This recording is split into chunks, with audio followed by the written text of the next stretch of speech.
It's April 29, 1872, and the small, sleepy southern Kentucky town of Columbia is about to become part of American history as they feel the wrath and brutality of the James Younger gang. By this time, the five outlaws had reunited, shared with each other their scouting reports, and made their final plans to rob the Bank of Columbia. With such little activity in town, the group had gone virtually unnoticed as they rode onto the public square in the center of town.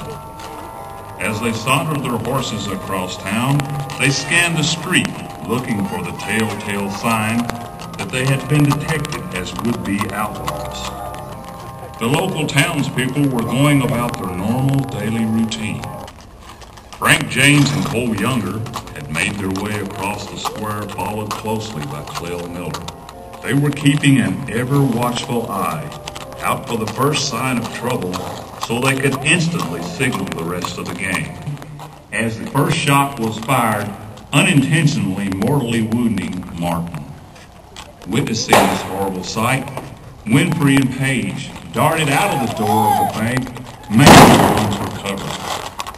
Knowing that something had gone wrong with their plan, the other outlaws pulled their pistols and began firing at Winfrey and Page and anyone else on the street. Meanwhile, inside the bank, Frank and Cole dragged Martin around behind the counter to the vault, still intent on forcing him to open the burglar-proof safe.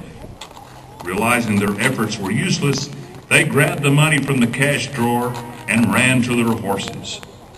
Isaac Cravens, clerk at the Phillips and Bradshaw Company, grabbed his gun and began firing at the gang as they were exiting the town square.